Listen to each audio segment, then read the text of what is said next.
bisa menghancurkan amal adalah al-istighalu bi'uyubil khalqi. Orang yang terlalu sibuk mencari-cari aib dan kekurangan pada diri orang lain. Habis waktunya hanya untuk mengorek-ngorek celah orang, sementara ia lupa pada aib dan celah dirinya sendiri. Sifat seperti ini menghancurkan amal yang sudah kita kerjakan. Sedangkan baginda Nabi mengajarkan, tuba liman syaghalahu aibuhu an uyubin nas. Beruntunglah orang yang kekurangan pada dirinya menyebabkan dia sibuk sampai ia tidak sempat mencari-cari aib dan kekurangan pada diri orang lain. Saudara-saudara kaum muslimin rahimakumullah, sibuk mencari aib orang tentu bukan dengan tujuan positif. Latar belakangnya kadang-kadang karena jealous, karena hasud, kecemburuan sosial. Sore, pagi, siang, malam kita korek-korek kesalahan orang dengan target hancur martabatnya, jatuh kehormatan dirinya, hilang nama baiknya, dilupakan dan terisolir dari tengah-tengah masyarakat. Perbuatan yang demikian sungguh terlalu amat sangat kejam. Sholat kita, puasa kita, haji kita bisa dihancurkan jikalau kita terlalu sibuk mencari-cari aib orang lain. Muslim dengan muslim itu bersaudara. Kalau kita menganggap muslim yang lain adalah saudara kita, maka aibnya adalah aib kita, kekurangannya juga adalah kekurangan kita. Pada saat kita melihat pada dirinya terdapat kekurangan, tugas kitalah menutupi. Ini yang dijamin oleh Nabi, man satara musliman satarahullahu fid dunya wal akhirah. Siapa yang menutupi aib dan celah orang-orang beriman, Allah akan menutupi aib dan celahnya di hari akhirat nanti.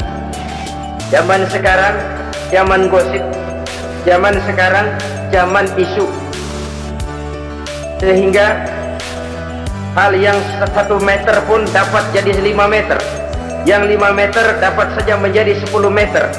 Kita sibuk membumbui hal-hal yang kita tidak tahu duduk perkara yang sebenarnya. Bahkan lebih celaka, kadang-kadang kita malah sok tahu, memberikan vonis dari sudut pandang kita sendiri. Adalah tidak bijaksana jika kita mengukur baju orang lain dengan badan sendiri. Baju orang lain kita ukur pakai badan kita, tentu saja enggak pas. Begitulah, terlalu sibuk mencari-cari aib orang lain menghancurkan amal ibadah yang sudah kita kerjakan. Na'udzubillah summa na'udzubillah. Kadang-kadang hadir majelis taklim di pengajian, ngaji setengah jam, ngomongin orang 2 jam setengah. Tekor defisit belum bergeser dari majelis taklim. Ini kan penyakit rohani, di mana kedudukan kita antara sesama muslim bagaikan satu tubuh. Kalau yang satu sakit, yang lain ikut merasakan sakit. Yang satu terhina, yang lain ikut merasakan terhina. Jadi pada saat kita melihat aib orang lain, kita ceritakan di mana-mana, kita bongkar di mana-mana, tentu satu hal yang jelas, kita tidak senang kepada orang itu. Kita tidak senang kepada orang itu. Dan kalau sudah tidak senang, maka fungsi persaudaraan bisa berubah menjadi permusuhan. Prinsip Islam itu islah, mencari jalan damai, bukan mengeruhkan suasana. Inilah realitas di tengah-tengah masyarakat. Enakan ngomporin daripada nyiramin, enakan manasin daripada mendamaikan dua orang yang sedang berselisih. Apalagi kalau kita punya kepentingan, main nimbrung aja kayak toge. Kagak ngerti urusan, nyampur aja nyampur. Toge kan begitu, toge ada laksa nimbrung, ada gado-gado ngikut, ada kredok masuk. Kagak ngerti juntrungan masalah, main nyampur aja nyampur. Ini kan tidak objektif namanya. Nah, mental seperti ini, wah, sholatnya khusyuk, zakat bayar, sedekah iya, tapi kalau suka cari-cari aib orang, jembreng kesalahan orang di mana-mana, sholatnya, puasanya, hajinya bisa dihancurkan oleh mental yang seperti ini. Jangan bangga-bangga, sholat saya sudah banyak, puasa saya hebat, mantap, haji saya tiap tahun mondar-mandir ke Mekah. Tapi kalau mental seperti ini masih ada, waspadalah. amal yang kita kerjakan bisa hancur oleh mental, sikap mental kita.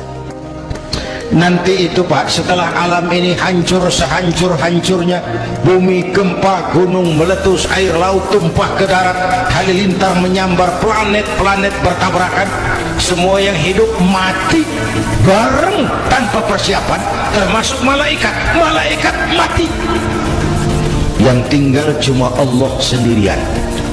Yang lain hancur semua, tinggal Allah sendirian. Allah patroli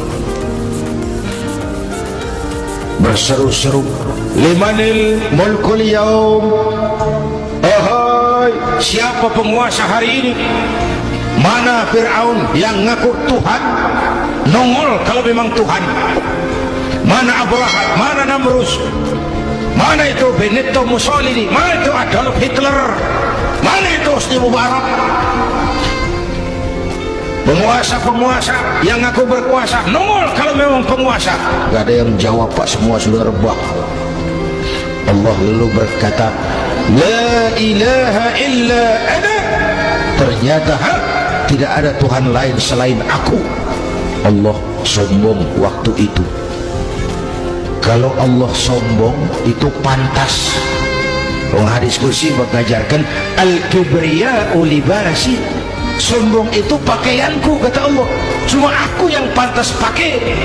Kamu manusia nggak pantas pakai pakaianku, kebesaranmu. Dan pakaian Allah mau dipakai. Sombong itu pakaian Allah, cuma Allah yang pantas pakai. Nanti itu yang pertama dihidupkan bukan kita, malaikat dihidupkan lebih dulu. Tiupan pertama, malaikat hidup semua. Diatur panitia akhirat. Yang nyambut tamu siapa, yang pimpin marawis siapa. Malik siap, sediakan neraka.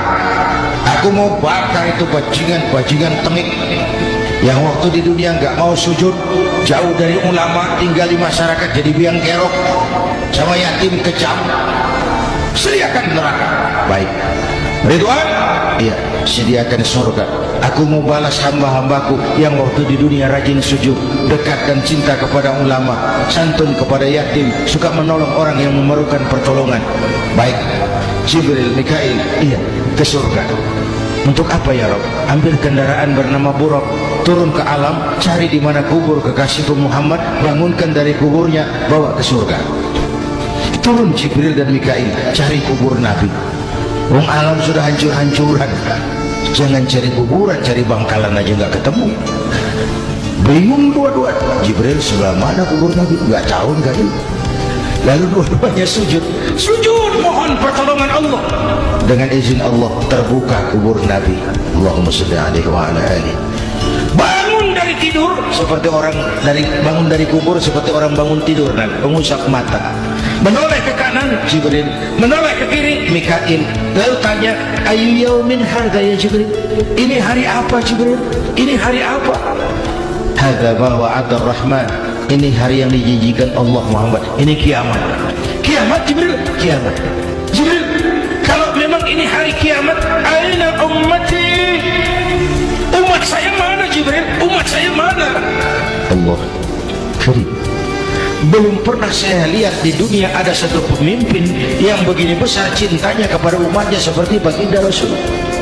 Dari dunia sampai akhirat beliau cinta kita. Dari dunia sampai akhirat beliau bela kita. Bangun dari kubur, tahu hari sudah kiamat, yang pertama ditanya, aina ummati? Umat saya mana Jibril? Kita yang ditanya. Kalau saya yang pertama dibangkitkan dari kubur, lain pertanyaannya. Ini hari apa Jibril? Kiamat Zainuddin. Oh, bini saya mana Jibril? Nabi nggak tanya Khadijah wala Fatimah wala Aisyah, aina ummati? Umat saya mana Jibril? Umatmu? Iya.